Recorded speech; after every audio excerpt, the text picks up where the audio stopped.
And welcome back. A bit of a break of current affairs and talk about more lighter items. I don't know whether you're familiar with the Mac Master on YouTube, a bloke from the north, very good chap. He's got a Porsche Taycan EV. Don't jump to conclusions yet, but I find it very interesting how he tells his experience as an EV owner to the world and all the problems and disadvantages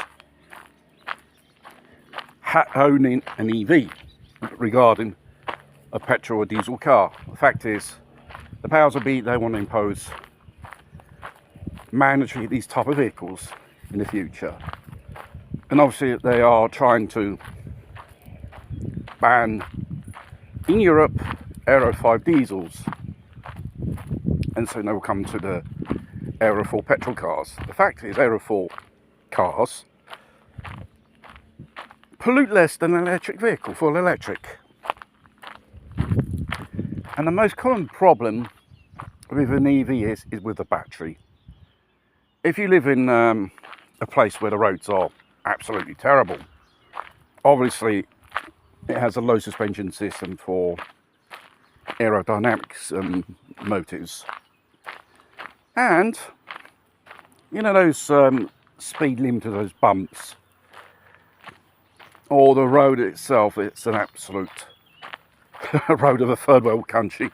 You would expect an industrialised company to be more better. Potholes, craters, whatever. If you go in one of them, a little bit of that can even damage the battery power pack underneath it.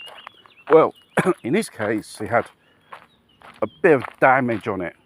And Porsche turned around and said, no, you can't repair it, you're going to have to replace it. 40,000 quid. 40,000 quid. That's the most costly part of an EV, the battery pack. It's very complicated and can get easy damage if the roads are not adequate for these vehicles. You've got to take in consideration the weight of these vehicles. They weigh, I think, about 30% more than your normal car, because due to the battery power pack, the weight, and therefore more wear and tear on the tyres and other components of the vehicle itself. And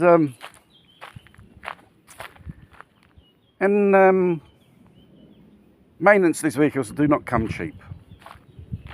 Also, you need special tyres, specially designed for these vehicles because due to the weight and stuff like that.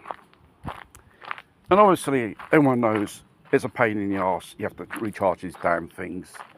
You have to do a pit stop, God knows, after so many miles.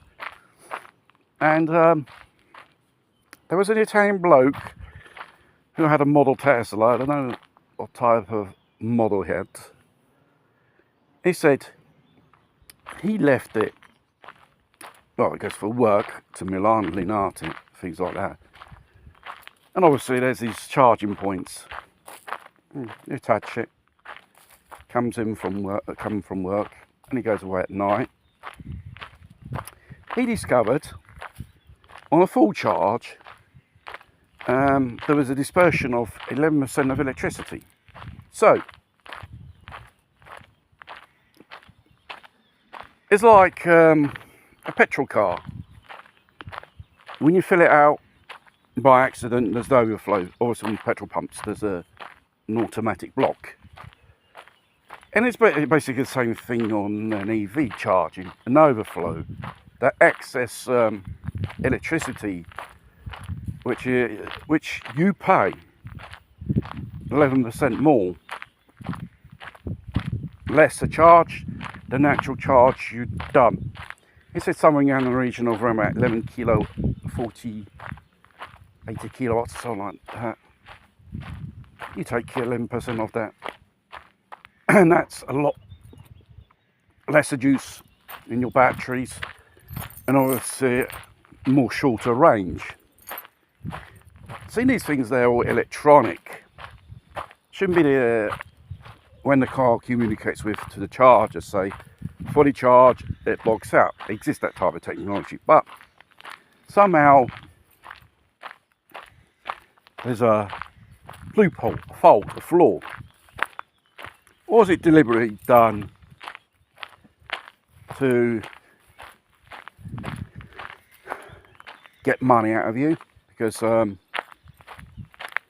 talking 90 cents charging from a public charger, and we're talking about here in Italy 25 cents a kilowatt hour from home now.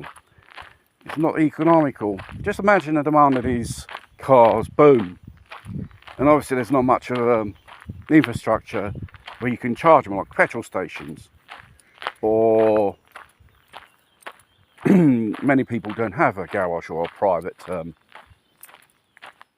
yard where you can park the car overnight. And it's just getting absolutely ridiculous, these EVs. Then you've got these EV zealots, gurus, say how positive they are. These people are paid to do it. These people who actually own EVs and say, listen, this is how